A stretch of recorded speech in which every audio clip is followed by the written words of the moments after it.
네, 오늘 우리에게 주신 하나님 말씀 로마서 3장 25절로 28절까지 말씀입니다. 로마서 3장 25절부터 28절까지의 말씀.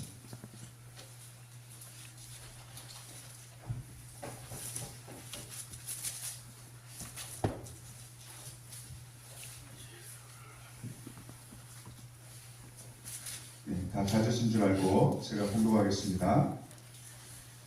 이 예수를 하나님이 그의 피로써 믿음으로 말미암는 화목 제물로 세우셨으니 이는 하나님께서 길이 참으시는 중에 전에 지은 죄를 간구하심으로 자기의 의로우심을 나타내려 하심이니 곧 이때 자기의 의로우심을 나타내사 자기도 의로우시며 또한 예수 믿는 자를 의롭다 하려 하심이라. 그런즉 자랑할 때가 어디냐? 있을 수가 없느니라. 무슨 법으로냐?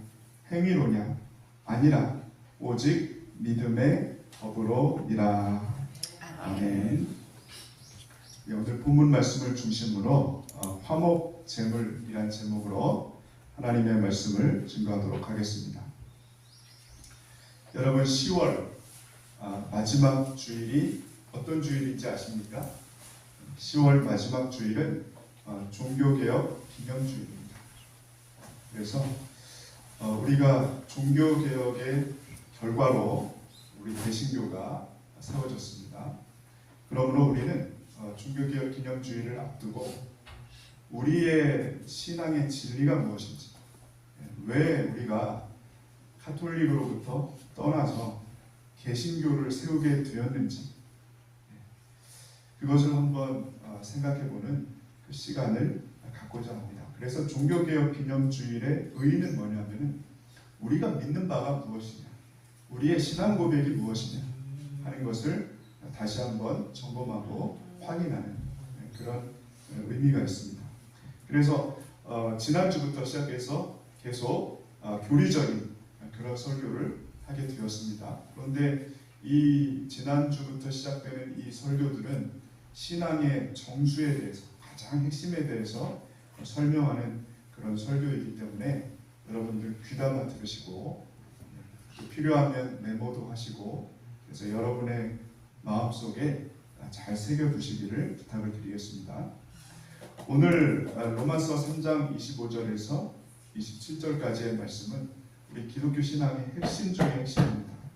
그래서 이 본문을 가지고 말씀드릴 것이 너무나 많기 때문에 오늘 하루에 이 시간에 다 말씀을 못 드리고 또 오늘 말씀드린 다음에 다음 시간에도 이 같은 본문으로 계속 말씀을 이어가도록 하겠습니다. 오늘은 화목제물이란 제목으로 말씀을 드리도록 하겠습니다. 지난 시간에 우리는 율법주의적 방법으로는 절대로 구원을 받을 수가 없다. 율법주의적인 방법으로는 사람은 결코 하나님의 심판과 정죄와 형벌을 피할 수 없다는 것을 배웠습니다. 인간이 율법을 온전히 지켜서 그 대가로 구원을 받겠다고 시도하는 것은 마치 스스로 화약을 찌고 불 속에 뛰어드는 것과 같습니다. 그러니까 하나님 앞에서 내가 율법대로 심판을 받고 내가 율법대로 판단을 받아서 나는 하나님께 율법대로 의로 인정을 받고 천국 가겠다. 이게 이제 율법주의 아닙니까? 그렇게 되면은 스스로 화약을 지고 불에 뛰어드는 것과 똑같습니다. 그럼 하나님도 우리를 어떻게 심판하십니까? 은혜로 심판하시는 게 아니라 율법대로 심판하십니다. 그러면 우리가 살아남을 수가 있겠습니까? 살아남을 수가 없습니다. 성경은 우리 사람을 어떻게 묘사합니까? 창세기 3장을 여러분 가만히 읽어보시면 참 기가 막히지 않습니까? 창세기 3장을 보면은 사람이 어디서 하나님께 범죄합니까? 에덴 동산에서. 에덴 동산에 부족한 게 뭐 있었습니까? 없었습니다. 에덴 동산에 고통이 있었습니까? 슬픔이 있었습니까? 그 전에 아담과 하와가 어떤 큰 유혹을 받았습니까? 그런데 사람은 어떤 존재입니까? 에덴 동산 그 낙원에서도 하나님의 그 선악을 알게 하는 나무 열매를 따먹지 말라 하는 그 하나의 계명, 하나님이 무슨 계명을 수백 가지를 주셨습니까? 딱 하나. 그리고 그 계명이 지키기 어려운 계명이었습니까? 지키기 어려운 계명이 아니었습니다. 그냥 안 따먹으면 되는 거였어요. 하나님이 먹지 말라 그랬으니까 안 먹으면 되는 거였습니다. 지키기가 어려운 계명입니까? 쉬운 계명입니까? 쉬운 계명입니다. 그런데 인간이 어떻게 했습니까? 에덴 동산에서 그 쉬운 계명 하나를 못 지켜서 하나님을 배반했습니다. 성경이 보는 인간은 그런 존재입니다. 그런데 말입니다. 그런 인간이 어떻게 하나님 앞에서 내가 율법을 온전히 지켜서 그 대가로 구원을 받겠다 이렇게 주장할 수가 있겠습니까? 이게 말이 율법주의라고 하는 것은 말이 안 되는 이야기입니다. 여러분 오해하지 마시기 바랍니다. 내가 하나님 믿는 자녀로서 나는 말씀을 지키면서 똑바로 살고 싶어. 이게 율법주의가 아닙니다. 이거는 정상적인 이야기입니다. 하나님 자녀가 되었으니까 내가 하나님 말씀 잘 지키면서 나는 하나님께 순종하면서 바르게 살고 싶어. 이런 마음이 드는 게 율법주의가 아닙니다. 율법주의는 뭡니까? 구원받기 위해서, 하나님께 인정받기 위해서, 이걸 안 지키면 내가 지옥 갈까봐 그렇게 해서 율법을 지키는 게 율법주의입니다. 구원의 대가로 율법을 지키려고 하는 거예요. 그게 율법주의죠. 율법을 지킨 대가로 구원을 얻으려고 하는 것, 그것이 율법주의입니다. 그러므로 이런 에덴 동산에서 범죄한 인간이 하나님의 심판과 형벌을 피하려면 이 율법주의로는 절대로 안 되기 때문에 하나님께서 인간을 구원하시기 위해서 하나님의 아들 예수님을 이 땅에 보내신 것입니다. 인간이 하나님께로 갈 방법이 없습니다. 인간의 힘으로는 하나님 앞에 설 방법이 없기 때문에 하나님이 인간을 위해서 하나님의 아들 예수 그리스도를 이 땅으로 내려보내신 것입니다. 예수님께서 이 땅에 내려오셔서 무슨 일을 하셨습니까? 오늘 25절 말씀에 의하면 하나님께서 이 예수님을 인간과 하나님 사이에 화목 제물로 세우셨다고 말씀하고 있습니다. 그러니까 예수님께서는 하나님 아버지의 뜻을 따라서 우리를 하나님과 화목하게 하기 위한 제물이 되셨다는 것입니다. 우선 이 화목이라는 단어부터 한번 살펴보시겠습니다. 이 화목이란 서로 사랑하며 모든 것을 나눈다, 그런 뜻입니다. 서로 사랑하여 모든 것을 나눈다, 그것이 화목입니다. 우리 미랄교회 모든 믿음의 가족들은 서로 화목하십니까? 네, 화목하시죠? 네, 저는 그렇게 믿습니다. 우리는 서로 사랑하여서 마음도 나누고 도움도 나누고 그러는 사이입니다. 이게 화목인데, 이 화목이란 단어는 그래서 가족들 사이에 사용됩니다. 가족들이 참 화목하다 그러면은 서로 사랑하고 그래서 모든 걸 함께 나눈다. 고통도 함께 나누고 눈물도 함께 나누고 좋은 것도 함께 나누고 동거동락한다는 뜻입니다. 또 이 화목이란 단어는 친한 친구들 사이에서 사용되는 단어입니다. 친구들끼리 참 화목해 그러면은 서로가 서로를 잘 알고 서로가 서로를 깊이 신뢰하고 그래서 모든 것을 터놓고 지내는 사이고, 그것이 화목한 사이고, 또 이 화목이란 단어는 연인 사이에, 남녀 사이에, 사랑하는 남녀 사이에 사용되는 단어입니다. 이 두 사람은 결혼해서 화목하게 지내서 일심동체야. 부부는 일심동체입니다. 그게 화목의 의미예요.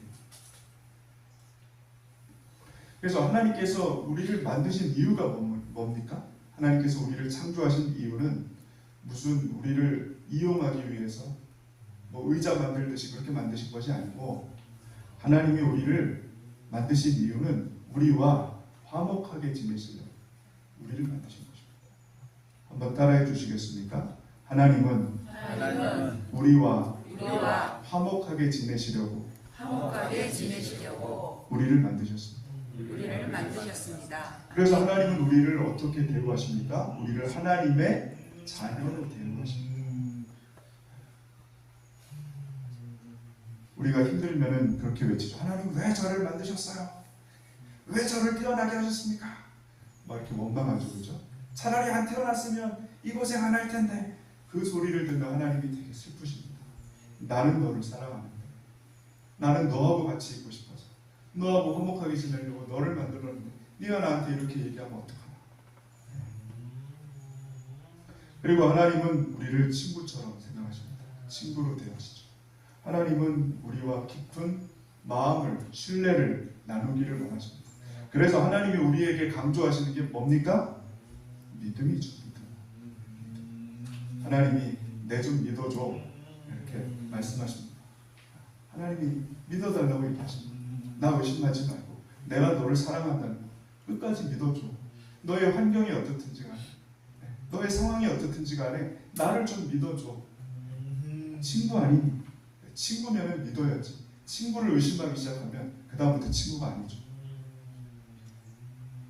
그리고 정말 놀랍게도 하나님은 우리를 연인처럼 대하십니다. 성경에 보면은 이스라엘 백성과 하나님 사이를 하나님 남편, 이스라엘 백성, 아내 이렇게 비유를 많이 합니다. 선지자들. 그래서 하나님도 뭐라고 얘기하시냐면 우리가 하나님을 잘 섬기다가 다른 신을 섬기거나 하나님보다 더 사랑하는 게 생기면 하나님은 질투하는 하나님이라고 말씀하셨어요. 그래서 분노하십니다. 여러분, 질투는 왜 생깁니까? 사랑하기 때문에 생기죠. 사랑하지 않으면요 질투도 없어요. 아시죠? 그래서 하나님이 우리가 만약에 하나님보다 더 사랑하는 것이 우리 마음속에 있다. 하나님이 우리를 향해서 질투의 분노를 나타내십니다. 왜냐하면 하나님은 우리를 연인처럼 대하시기 때문에 그렇습니다. 너무너무 사랑하는. 그래서 하나님은 우리를 향한 그 사랑과 질투의 감정을 숨기지 않으십니다. 하나님 스스로도 말씀하시기를 나는 질투라 이름하는 하나님이라 이렇게 스스로 말씀하셨어요. 하나님은 질투하는 하나님이라고 말씀하셨습니다. 그러니까 여러분 우리가 뭐길래 하나님의 질투의 대상이 될 수도 있고 그 질투로 말미암아 하나님이 분노하시는 그런 대상이 될 수 있다는 사실이 너무너무 신기합니다. 우리가 뭐길래. 그래서 여러분 하나님을 떠난 인간, 하나님을 알지 못하는 인간, 그래서 하나님의 율법에 의해서 심판받고 정죄받고 형벌받아서 지옥에 갈 수밖에 없는 그 인간을 바라보시는 하나님의 입장이 어떤 입장이냐면은 자기의 그 가장 사랑하는 가족에게 사형 판결을 내려야 되는 재판관. 잘못했어요. 그래서 법에 따르면 사형입니다. 그런데 사형 판결을 내려야 되는 대상이 내 사랑하는 자녀예요. 그런 재판관의 마음입니다. 또 사형 판결을 내려야 되는데 보니까 내 친구예요. 하나님이 그런 마음입니다. 사형 판결을 내려야 되는데 보니까 내가 사랑하는 사람이에요. 내 사랑하는 연인입니다.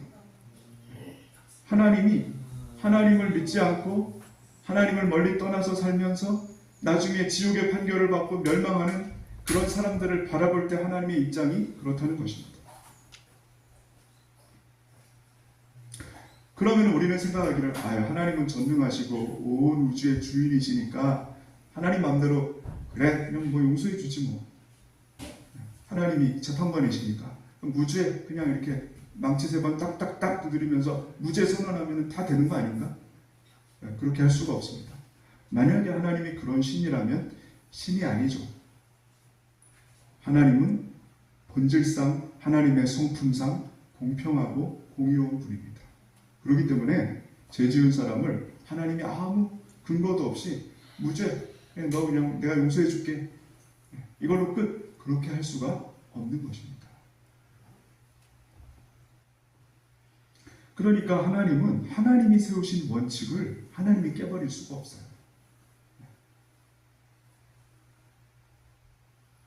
그래서 하나님은 참 딜레마입니다. 너무나 사랑하기 때문에 지금 이 죄인이 된 인간과 심판을 받아야 되는 이 인간과 하나님의 형벌을 받고 멸망해야 되는 이 인간과 하나님은 화목하기를 원하십니다. 화목하기를 원하세요. 그래서 하나님이 어떻게 하셨냐면은 하나님이 세우신 또 하나의 원칙, 대속의 방법을 통해서 인간과 화목하기를 원하셨습니다. 대속, 인간의 죄를 해결할 수 있는 하나님이 세우신 원칙이에요. 대속이 뭡니까? 대신, 누군가가 대신 나의 죄값을 지불하는 것. 다행히 하나님이 이것을 세우셨어요. 이 대속의 원칙. 대속의 원칙이 벌써 어디서부터 나옵니까? 창세기 3장부터 나옵니다. 인간이 죄를 범했을 때부터. 인간이 최초의 죄를 범했을 때부터. 목사님 그게 어디 나옵니까? 나오죠. 아담과 하와가 죄를 범했어요. 그래서 에덴 동산에서 쫓겨납니다. 그런데 죄를 범한 인간이 최초로 느낀 감정이 뭐냐면 수치심이었어요. 부끄러워. 우리가 뻘거벗고 있네. 그래서 무화과 잎을 엮어서 옷을 만들고 입고 그걸 걸치고 숨어 있는데 하나님이 그 두 사람을 찾아내시죠.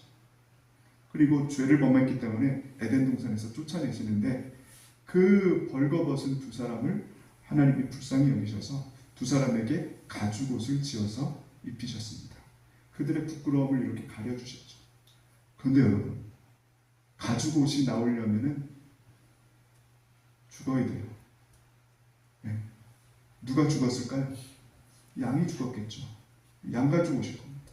네. 가죽옷이 나오려면 양이 죽어야 됐어요. 양이 누구 대신 죽은 겁니까? 아담과 하와 대신 죽은 거예요. 그리고 그 이후에 하나님이 모세를 통해서 속죄의 제사, 화목제의 제사, 번제의 제사 이런 제사 제도를 말씀하시는데 새벽기도를 나오신 분들은 아시겠지만 이 제사의 가장 기본적이고 근본적인 원리가 뭡니까? 대속이에요. 대속. 대신 값을 지불하는 겁니다. 대신 희생되는 것입니다. 그것을 하나님이 이미 구약에서 세워놓으셨어요. 그리고 나서 하나님이 완전하고 영원한 대속을 이루기 위해서 인간을 위한 완전하고 영원한 대속을 이루기 위해서 그래서 인간과 완전하게 화목하시기 위해서 누구를 보내신 것입니까? 예수님을 보내셨습니다. 그래서 예수님이 이 땅에 오셔서 그 하신 일이 무엇입니까? 예수님이 이런 말씀을 하셨습니다. 마태복음 20장 28절에 인자가 온 것은 여기서 인자는 예수님 자신을 가리킵니다. 내가 온 것은 섬김을 받으려 함이 아니라 도리어 섬기려 하고 자기 목숨을 많은 사람의 대속물로 주려 함이니라. 대속물로 주려 함이니라. 하나님이 옛적부터 세운 그 원칙 아닙니까? 대속의 원리를 따라서 예수님이 인간의 죄를 위한 대속물이 되기 위해서 이 땅에 오셨습니다. 그래서 오늘 말씀에 보면은 하나님께서 예수님의 피로 말미암아 예수님을 인간을 위한 화목제물로 세우셨다고 말씀하십니다.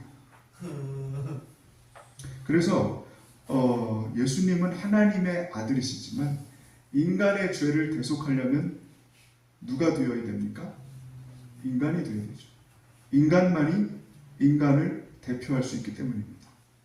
그래서 예수님이 그리스 신화에 나오는 것처럼 짠 하고 겉모습만 사람으로 나타난 게 아니라 우리랑 똑같은 사람이 되시기 위해서 하나님의 아들이시지만 어떻게 이 땅에 오셨습니까? 마리아의 몸을 통해서 동정녀 마리아를 통해서 이 땅에 아기로 태어나셨습니다. 저는 옛날에 몰랐을 때 아니 뭐 이렇게 번거로운 절차를 통해서 이 땅에 오시나 그냥 하나님의 아들이시니까 뭐든지 할 수 있으니까 그냥 짠 하고 그냥 다 자란 성인의 모습으로 이 땅에 내려오시면 되는데 뭐하러 그렇게 번거롭게 여자의 몸을 통해서 아기로 태어나시나. 그런데 여러분 성경에서 말하는 인간의 정의가 뭔지 아십니까? 인간이란 여자의 몸에서 태어난 자입니다. 여자에게서 난 자만이 인간입니다. 그게 성경의 인간의 정의예요. 한번 따라해 주십시오. 인간은 여자의 몸에서 여자의 몸에서 태어난 자이다. 태어난 자이다. 그게 인간이에요. 그래서 하나님의 아들 예수님께서 우리와 똑같은 인간이 되시기 위해서 마리아의 몸을 통해서 이 땅에 오신 것입니다. 아기로. 그래서 우리와 똑같은 성장 과정을 거치시면서 자라셨습니다. 그렇지만 우리와 똑같은 인간이 되셨지만 예수님은 우리와 같은 인간이 아니라 온 우주의 주인이시죠. 그렇기 때문에 한 사람의 죄만 대속하는 것이 아니라 모든 인류의 죄와 함께 인간의 죄 때문에 얼그러진 이 온 우주를 대속하실 수 있는 권한이 있으신 겁니다. 그래서 예수님은 온 우주를 자기 품 안에 안으실 수 있습니다. 왜요? 하나님의 아들이시기 때문에. 그래서 교회는 전통적으로 이 진리를 단순하게 표현했습니다. 예수 그리스도는 참 인간이시며 동시에 참 하나님이시다. 그렇기 때문에 우리와 온 우주의 구원자가 되실 수 있다. 그렇기 때문에 우리의 대속자가 되실 수 있고 온 우주의 대속자가 되실 수 있다. 그래서 예수님은 참 하나님이시며 참 인간이시다. 이렇게 표현하고 있습니다.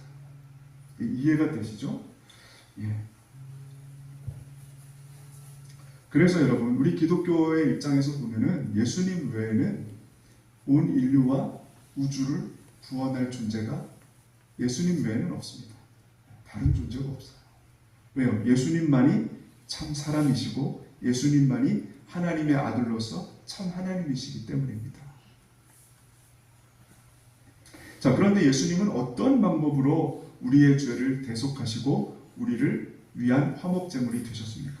예수님은 우리의 모든 죄를 다 지시고 뭐가 되셨냐면 죄인의 대표가 되셨어요. 죄인의 대표. 옛날에 학교 다닐 때 반 아이들이 떠들고 잘못하면은 때때로 선생님이 다 때리기 귀찮으니까 누구 불러서 때렸습니까? 반장 나와. 그때는 반장이 참 불쌍해. 그래서 반장이 대신 맞았어요.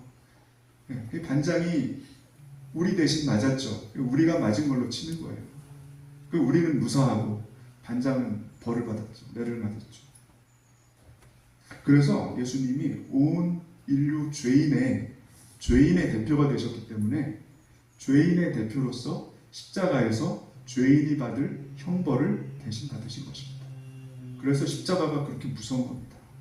여러분, 멜 깁슨이 만든 영화 패션 오브 크라이스트, 그리스도의 고난이라는 영화를 보시면은 십자가가 단순히 십자가에 못 박히는 것이 아니라 그 전에 뭐가 있습니까? 무서운 채찍질이 있습니다.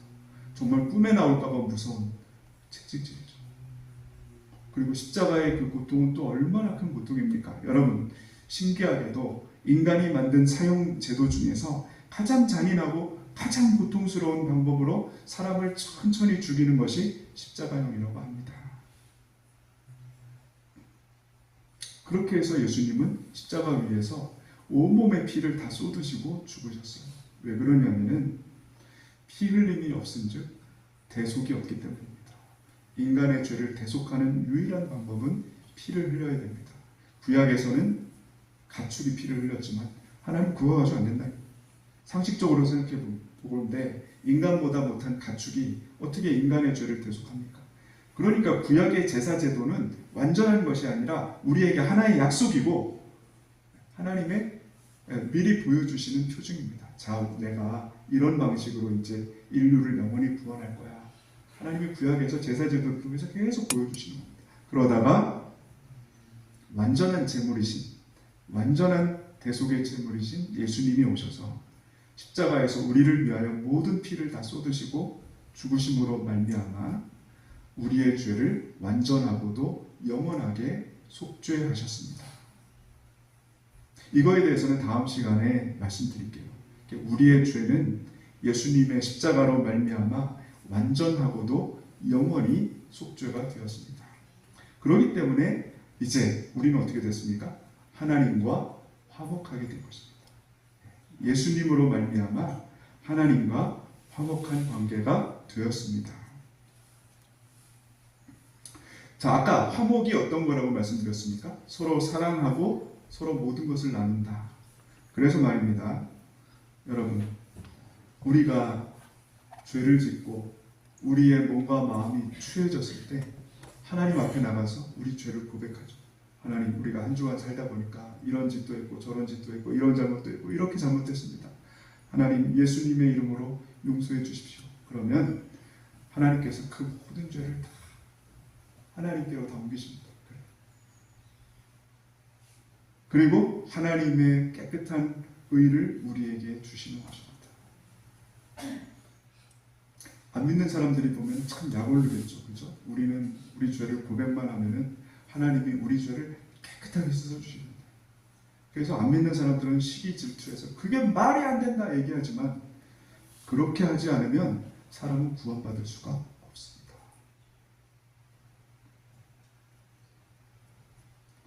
여러분, 우리는 얼마나 어리석습니까? 내일 일을 알지 못합니다. 또 뭐가 옳은지 어디로 가야 되는지 막 모르고 헤맬 때가 있습니다. 하나님, 내 인생 어디로 가야 됩니까? 내가 어디로 가야 됩니까? 어떻게 해야 됩니까? 지혜를 주십시오. 우리의 어리석음을 하나님 앞에 고백하고 하나님께 지혜를 구할 때 하나님은 우리의 어리석음을 받으시고 대신에 하나님의 지혜를 우리에게 주시는 것입니다. 하나님은 우리의 어둠을 받으시고 하나님의 빛을 우리에게 나누어 주십니다. 그러니까 여러분, 성도는 한번 이것도 따라해 주십시오. 성도는 고민하는 사람이 아니라 뭐 하는 사람이겠습니까? 기도하는 사람이다. 그래서 저는 제 머리가 빠진 것에 대해서 하나님께 많이 회개 기도를 합니다. 주님, 제가 믿음으로 살지 못했고 기도하지 않고 대신 고민해서 제 머리가 이렇게 됐습니다. 제가 제대로 신앙생활을 못한 것 같습니다. 이제부터는 고민하는 사람이 아니라 기도하는 사람이 되겠습니다. 네. 그러려고 저도 노력해요. 그래서 조금이라도 막 고민이 되고 막 스트레스가 쌓이려고 그러면 이러면 안 되지. 기도해야지. 내가 왜 스트레스를 쌓으면서 살아. 네. 그래서 기도합니다. 이게 얼마나 좋습니까? 나의 어리석음과 무지는 하나님 가져가시고 하나님의 지혜와 인도하심 하나님 나에게 주시고 이것이 하나님과 화목된 우리의 특권이고 기쁨이고 또한 영광인 것입니다. 그러므로 여러분, 우리 인생에서 우리가 해야 되는 일 중에 제일 중요한 일이 뭐겠습니까? 하나님과 교제하는 일입니다. 그렇죠? 하나님과 교제하는 일. 예배 드리는 일이 뭐 다른 중요한 일도 많겠지만은 예배 드리는 일이 우리에게 가장 기쁘고 가장 소중하고 가장 중요한 해야 되는 일입니다. 그래서 주일은요, 예배부터 드리고 중요한 일이니까 예배부터 드리고 그 다음에 모든 일을 하는 겁니다. 그죠? 그 다음에 하루의 시작은 기도부터 하고 그 다음에 이제 모든 일을 하는 거죠. 기도부터 하고 중요한 일이니까 하나님, 오늘도 하루를 시작합니다. 저는 어리석기 때문에 오늘 하루를 어떻게 살아야 될지 모르지만 하나님, 저의 어리석은 마음을 하나님 가져가 주시고 하나님의 지혜로 저를 오늘 하루도 인도해 주셔서 제 입술도 주장해 주시고 제 발걸음도 주장해 주시고 제 손길도 인도해 주셔서 하나님의 영광을 위해서 오늘 하루를 살게 해 주시옵소서. 이렇게 하나님께 우리가 기도할 수 있고 하나님의 지혜를 얻을 수 있고 우리의 어둠을 하나님께 드릴 수 있고 이렇게 나눌 수 있는 것은 무엇 때문입니까? 하나님과 우리가 화목되었기 때문입니다. 우리가 화목된 이유가 무엇입니까? 예수님께서 우리를 위한 화목 제물이 되셨기 때문입니다. 그래서 이제 구약의 제사 중에 화목제가 있습니다. 화목제 제사는 잔치예요.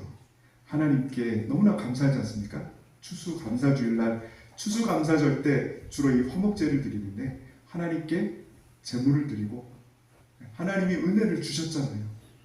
우리는 하나님께 그럼 뭘 드려야 됩니까? 하나님께서 우리 1년을 잘 살게 해주셨으니까 우리는 하나님께 드릴 게 감사밖에 없습니다. 감사와 찬양밖에 없습니다. 감사의 고백밖에 없습니다. 찬양의 고백밖에 없습니다. 그걸 하나님께 드리고 그 다음에 이 제물을 하나님께 일부는 드리고 나머지는 또 우리 이웃과 함께 있는 사람들과 나누어 먹는 겁니다. 그러면서 기뻐하는 거예요. 기뻐하는 겁니다. 그것이 화목제 제사입니다. 그래서 이번에 그 추수감사 주일의 컨셉이 화목제사입니다. 화목제사. 우리 미랄교회가 올 한 해 하나님께서 인도해 주신 것에 대해서 우리가 참으로 감사하면서 한번 화목 제사를 하나님께 거하게 드렸으면 합니다. 그런 컨셉으로 이번 추수감사주일을 준비하게 되었습니다. 여러분, 이제 말씀을 마치려고 합니다. 여러분, 하나님과 화목된 사람으로서 늘 하나님과 교제하기에 힘쓰시기를 바라고 늘 하나님과 화목된 믿음과 기쁨 가운데서 살아가시기를 바랍니다. 우리는 하나님과 화목된 사람이기 때문에 염려할 것이 없고 두려워할 것이 없는 것입니다. 성도는 염려하는 사람이 아니라 믿음으로 기도하는 사람입니다. 우리가 믿음으로 기도할 때 하나님께서 모든 것이 합력하여서 선을 이루어 주실 것입니다.